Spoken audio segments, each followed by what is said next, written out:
Alright, hey guys, here we are, Screaming Aces Tour, Baniff Springs, hole 5, par 4. Okay, so Baniff Springs 5. Trying to visualize that hole. I do like this Baniff course. I think it's got some really neat holes. I'd actually love to see this course in real life. It just seems like a very scenic course.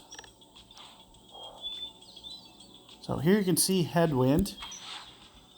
So I'm going to use this cruiser, a little bit of side spin, also reduce that wind down. I do like to save some of my pay balls and some of my premium balls for tournaments.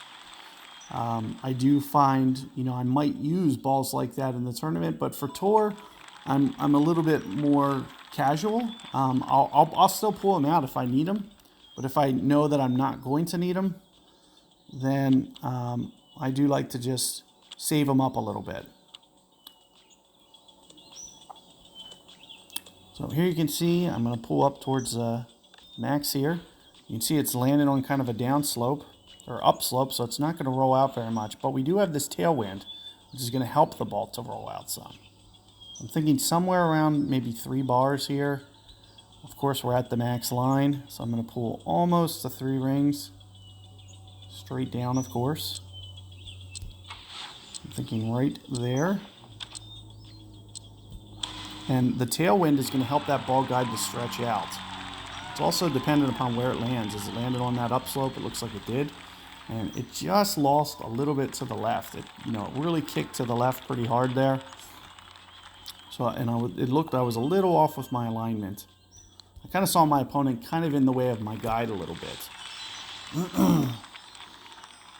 And I kind of hope that, at some point it's a way to, they can maybe turn the opacity down and maybe make it to where your opponent, you may be able to almost see through them a little bit better. Definitely for the pins with the tournaments. But, even in tour, it's something that kind of comes in where your opponent's kind of really blocking your shot. So what I like to do here is I like to use my one backspin. It's usually a control thing.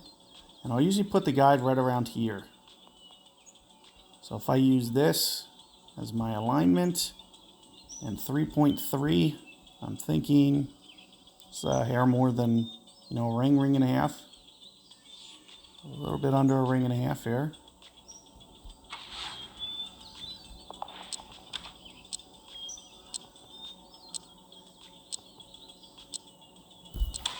Ultimate shot.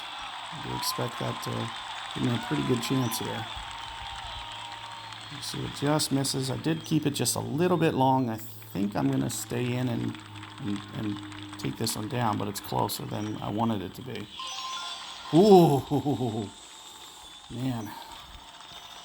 So I did get a little out of control there, and it was the tailwind more than anything. If I would have hit that same shot into just a touch of a headwind, that would have been perfect. So I was just a little bit long with my alignment. And again, that gets easier once you get clubs with a little bit more ball guide. I just kind of put my starting spot a little bit, because once that gets up by the hole, it usually stops, but you can see it falls off there. So that little bit of extra that I put on really did kind of cost me a little bit. So that's something that you want to be a little bit mindful of for that one. So it'd been a while since I played that hole, so I just need to get my bearing set, and then next time I'll put it just a little bit shorter. So keep that in mind. Good luck. I'll see you guys on the